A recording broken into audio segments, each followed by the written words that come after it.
Olá pessoal, eu sou o Rafael Santana e este é mais um vídeo do canal Livro na Veia. Durante o meu descanso numa cidade chamada Saquarema, que fica na região dos lagos aqui do Rio de Janeiro, quem me segue lá no Instagram viu as fotos que eu postei por lá, essa foi a leitura que me acompanhou, O Segredo da Empregada. E eu vou comentar com vocês os pontos positivos e negativos, tudo o que eu achei sobre essa leitura, que é o segundo volume dessa série, que já conta com 3 volumes. O terceiro volume foi lançado este mês aqui no Brasil. E o que eu posso dizer sobre O Segredo da Empregada é que a autora criou uma fórmula, certo? Eu gostei de A Empregada. Foi uma leitura divertida, no sentido assim de que é um suspense bacana, tem uma escrita razoável, não é um livro assim, meu Deus, que obra-prima, mas foi um bom entretenimento, foi um bom passatempo, certo? Uma leitura só para se distrair, só para espairecer. A leitura de A Empregada. Teve algumas reviravoltas que, no meu ponto de vista, foram bacanas. A personagem Millie, no primeiro livro, foi uma personagem pela qual eu criei empatia, eu me envolvi com ela. Achei toda a questão dela ser bem-humorada, sarcástica, muito bacana. Um traço bem bacana na personagem. Estava com muita raiva da patroa dela. E da filhinha também, da patroa. Então eu estava torcendo por ela. Eu queria que alguma coisa acontecesse com aquela patroa insuportável, certo? E tem uma reviravolta aí, mais, né, pro meio do livro, depois, mais pro final, tem outras reviravoltas no primeiro livro. E eu gostei, tá? Dessa primeira história, de A Empregada. Comecei, então, a leitura dessa daqui, e assim, eu não estava com muitas expectativas de que fosse muito superior ao primeiro livro. Eu já imaginava que ele ia seguir um padrão, certo? Não sei se a Freida McFadden faz isso em todos os seus livros, porque ela tem vários livros que são histórias fechadas, histórias únicas, e tem essa série, certo? Por exemplo, A Contadora, que foi o lançamento recente dela aqui, que é um livro único, eu não sei se tem a mesma estrutura de construção de história que tem aqui. Mas eu já reparei, comparando esse livro com o anterior, que a Freida, pelo menos aqui, na série A Empregada, criou uma estrutura narrativa, uma estrutura de história. Qual é a estrutura? A gente vai ver a Millie, que é a protagonista, vivendo uma situação desagradável, tendo que começar algo novo, né? Uma nova situação, uma nova rotina, um novo lugar, conhecendo novas personagens. Ela vai passar por algumas situações desafiadoras no meio do caminho. Vai chegar um ponto em que ela vai se colocar numa situação muito arriscada, num perrengue assim terrível. E aí a gente vai ver o ponto de vista de quem colocou ela naquela situação. Então vai chegar um ponto no livro em que o narrador, que é a Millie, vai mudar e a gente vai ver o livro no ponto de vista do vilão da história. E vai entender as suas motivações, vai entender por que ele fez o que ele fez, certo? Por que as coisas estão do jeito que estão. Depois que a gente vê o ponto de vista e as motivações do vilão, ou da vilã, a gente volta então para o ponto de vista da Millie, que vai ter que encontrar uma solução para sair da situação na qual ela foi colocada. E aí depois a gente tem a resolução, tem reviravoltas, tem um desfecho e tudo terminará bem ou não, certo? É essa a estrutura do primeiro livro e também foi essa mesmíssima estrutura que a autora usou nesse segundo volume. E assim, gente, quando eu percebo que um autor ou autora criou uma fórmula, criou meio que uma fórmula matemática, digamos assim, né? Mas aqui no caso é um roteiro, uma estrutura de história, e que ele vai usar aquela mesmíssima estrutura em todos os seus livros, eu pego um pouco de ranço desse autor, tá? Pego uma gastura, uma canseira dessa pessoa. Porque, gente, livro não é uma receita de bolo. Um bolo que você vai fazer, você precisa seguir os passos corretos. Para fazer um bolo, você precisa de farinha de trigo, você precisa de fermento, você precisa de leite, de açúcar, precisa da margarina, precisa de ovos, certo? Precisa juntar tudo isso de uma forma harmoniosa, seguindo algumas etapas. Por exemplo, os ovos você tem que separar a gema da clara e bater a clara em neve. E só juntá-la à massa depois que a massa já está homogênea, depois que você já misturou as outras coisas, certo?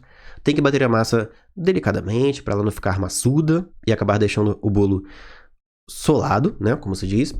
Quando você coloca ele no forno, você tem que colocar numa determinada temperatura, não pode ficar abrindo o forno, porque senão desanda a massa.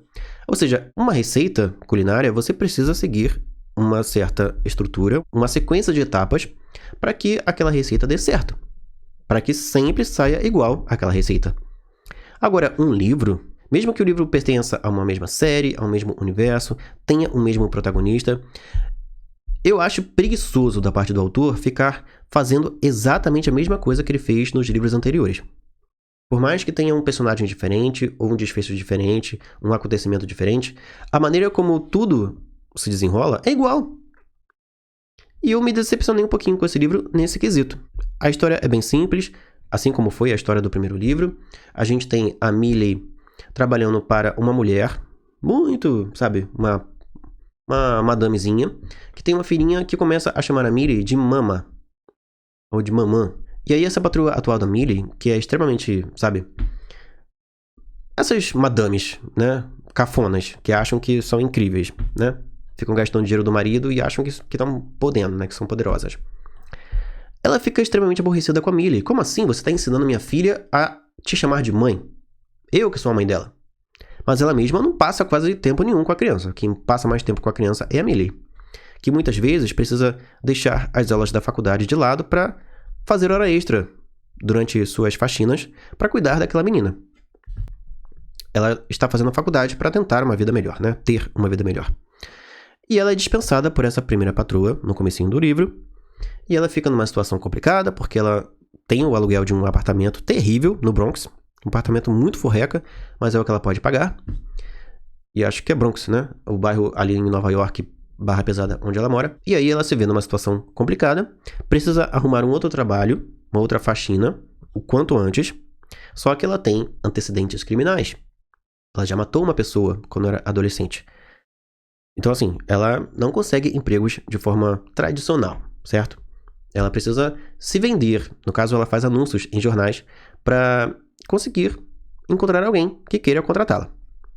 Ela não entra numa agência de empregos e tudo mais, porque eles sempre verão o seu histórico, né, criminal.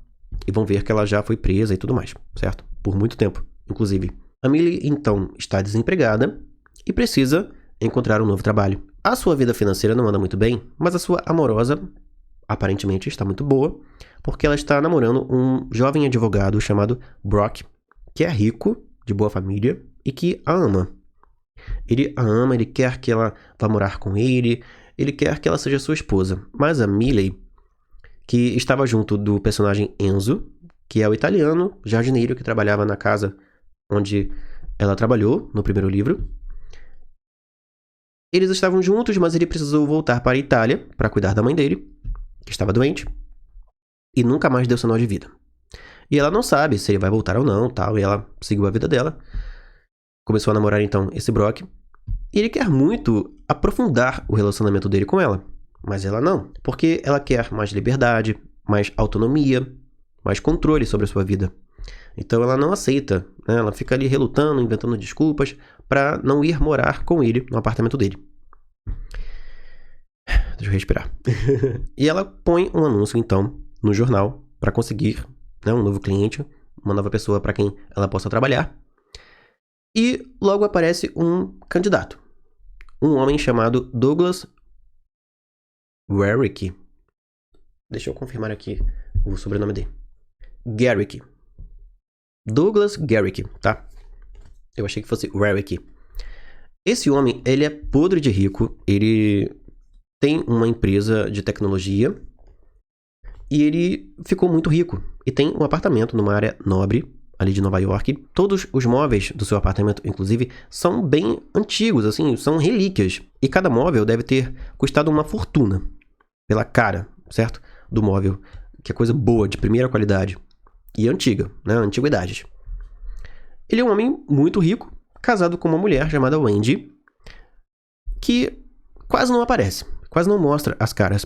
Ela aparentemente está doente, e ela fica muito tempo, assim, 89% do tempo, dentro de um quarto onde a Millie não pode entrar se a patroa estiver lá. Então, durante os primeiros capítulos do livro, o contato da Millie com ela é bem escasso. Assim, ela fala de um lado e a mulher responde do outro, com uma porta na frente. Elas quase não se veem. E às vezes em que a Millie vê a patroa está sempre com ou muito aborrecida ou muito mal, assim, aparentando estar com algum incômodo, né, físico. E Conforme esse contato vai acontecendo mais regularmente, a Millie percebe que essa patroa está cheia de hematomas. Então, ela já começa a entender o que está acontecendo aqui nessa casa. Que esse Douglas estaria agredindo a esposa. E é claro que a Wendy acaba revelando que é isso mesmo que está acontecendo. O marido dela está agredindo ela.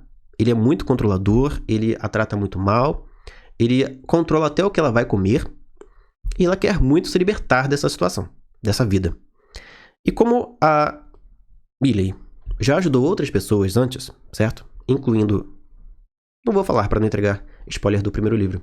Apesar de que, se você ainda está vendo essa resenha, você já deve ter lido o primeiro livro, né? Senão estará pegando spoiler do volume 2.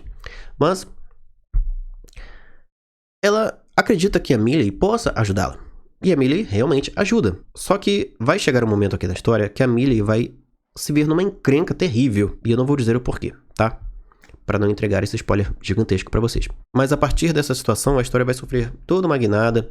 Vão vir várias reviravoltas, pequenas reviravoltas, até uma reviravolta maior, que vai fazer com que a Millie pense o seguinte: eu tenho que provar, né, uma coisa X aqui e preciso encontrar uma solução. Senão, estou lascada. Que é basicamente a mesma coisa que aconteceu com ela no primeiro volume, tá? Em A Empregada. E aí eu me pergunto, no terceiro volume da série vai ser exatamente assim também? Ela vai estar passando por uma situação difícil, vai encontrar, né, uma solução para aquela situação difícil, mas essa solução vai se mostrar um problema, logo logo, e ela vai entrar numa situação assim terrível, da qual ela vai ter que se livrar, senão a vida dela estará em risco. Todo livro ela vai passar pela mesma situação? Só mudando um pouquinho ali, um ponto aqui, outro ali, e a personagem que vai metê-la nessa situação? Até essa questão de mudar o ponto de vista num certo ponto do livro e mostrar o outro lado da história, eu não quero que isso fique se repetindo nos livros da série. Eu vou começar a ler o livro já sabendo basicamente o que vai vir à frente, já prevendo o que virá. É meio complicado, tá? Eu não gosto quando um autor cria uma fórmula, tanto uma fórmula na história em si, quanto uma fórmula na maneira como ele vai escrever a história. Aqui a gente tem duas fórmulas. Tem a fórmula narrativa, que a história é basicamente a mesma do livro anterior, só muda o acontecimento ali, chave, e a personagem que vai causar esse acontecimento. Mas é como se a personagem estivesse vivendo um círculo vicioso. Por exemplo, no livro 1, ela viveu um assalto a ônibus. Ela estava dentro de um ônibus e o ônibus foi assaltado e ela passou um perrengue ali, um transtorno ali.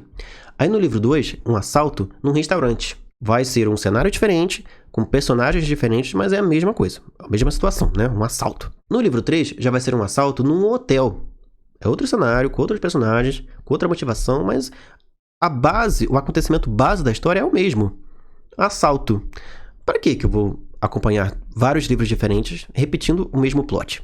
Né? Que foi basicamente o que aconteceu aqui. Vamos ver se o terceiro volume, que já saiu aqui no Brasil, se vai ser melhor do que o primeiro e o segundo.